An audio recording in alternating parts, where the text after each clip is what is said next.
IPL mega వేలం మొదటి రోజు కొంతమంది స్టార్ ప్లేయర్లు రికార్డు ధరకు అమ్ముడుపోక కొంతమంది మాత్రం వేలంలో అనుకున్నంత ధరను దక్కించుకోలేదు. గతంలో వేలంలో తమ సత్తా చాటిన ఇప్పుడు మాత్రం మమ అనిపించారు. వాళ్ళెవరో ఒక లుక్ వేద్దాం. Number 1 KL Rahul. గతంలో లక్నో సూపర్ జైంట్స్ జట్టుకు కెప్టెన్ గా ఉన్న రాహుల్ ఈసారి ఢిల్లీ క్యాపిటల్స్ జట్టుకు 14 కోట్లకు అమ్ముడయ్యాడు. అయితే కేఎల్ రాహుల్ గాయాల కారణంగా గత సీజన్ లో పరిమిత ప్రదర్శన మాత్రమే చేయగలిగిన అతని బ్యాటింగ్ అనుభవం సీనియర్ పాత్ర కొత్త జట్టుకు కీలకంగా మారవచ్చు. Number 2 Liam living stone. గత సీజన్ లో పంజాబ్ కింగ్స్ తరపున ఆడిన లియామ్ లివింగ్ స్టోన్ 2025లో 8.75 కోట్లకు రాయల్ ఛాలెంజర్స్ బెంగళూరు జట్టులో చేరాడు.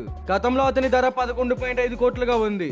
అతని ఆల్రౌండ్ సామర్థ్యాలు అయినప్పటికీ పేలవ ప్రదర్శనలు, గాయాల బెడద అతని ధర తగ్గింపుకు కారణమయ్యాయి. Number 3 Glenn Maxwell.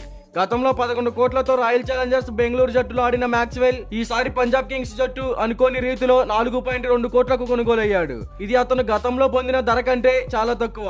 ఫామ్ కోల్పోవడం, బ్యాటర్ బౌలర్ గా విఫలమవ్వడం ఈ సీనియర్ ఆస్ట్రేలియా అతగాడి ధర తగ్గింపుకు దోహదపడుతుంది. నెంబర్ 4 రాహుల్ త్రిపాఠి. ఒక నిలకడమైన మిడిల్ ఆర్డర్ బ్యాట్స్మెన్ గా సన్ రైజర్స్ హైదరాబాద్ తరపున మెరిసిన త్రిపాఠి తిరిగి కోల్కతా నైట్ రైడర్స్ జట్టుకు 3.5 కోట్లకు వెళ్లాడు. గత సీజన్ లో అతని ధర 8 కోట్లుగా ఉండేది. త్రిపాఠి తన దూకుడు బ్యాటింగ్ శైలిని కొనసాగిస్తే అతను తన విలువను మళ్లీ పొందగలడు. నెంబర్ 5 ఇషాన్ కిషన్. మునుపటి Mumbai Indians wicket keeper, middle order batsmen Ishan Kishan ఈసారి 11 కోట్లకు సన్ రైజర్స్ హైదరాబాద్ జట్టులో చేరాడు. ఇది అతను గత ధర 15.25 కోట్లతో పోలిస్తే తక్కువ.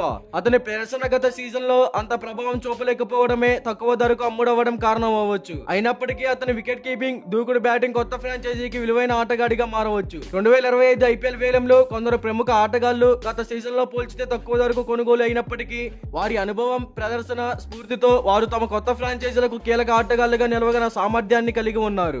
ఈ ఆటగాళ్లు తమ కొత్త ఫ్రాంచైజీలలో మరింత మెరుగైన ప్రదర్శన చేసి తమ విలువను తిరిగి పొందగలరా అనేది ఆసక్తిగా మారింది. మరి టాప్ 5 ప్లేయర్స్ లో ఎవరికి ఇంకా ఎక్కువ బిట్ దొరికితే బాగుంటుంది అని మీరు అనుకుంటున్నారో కామెంట్ చేయండి. ఇలాంటి క్రికెట్ అప్డేట్స్ కోసం మన ఛానల్ ని సబ్స్క్రైబ్ చేసుకోండి. అలాగే ప్రక్కనే ఉన్న గంట సింబల్ యాక్టివేట్ చేసుకోండి. Thank you for watching.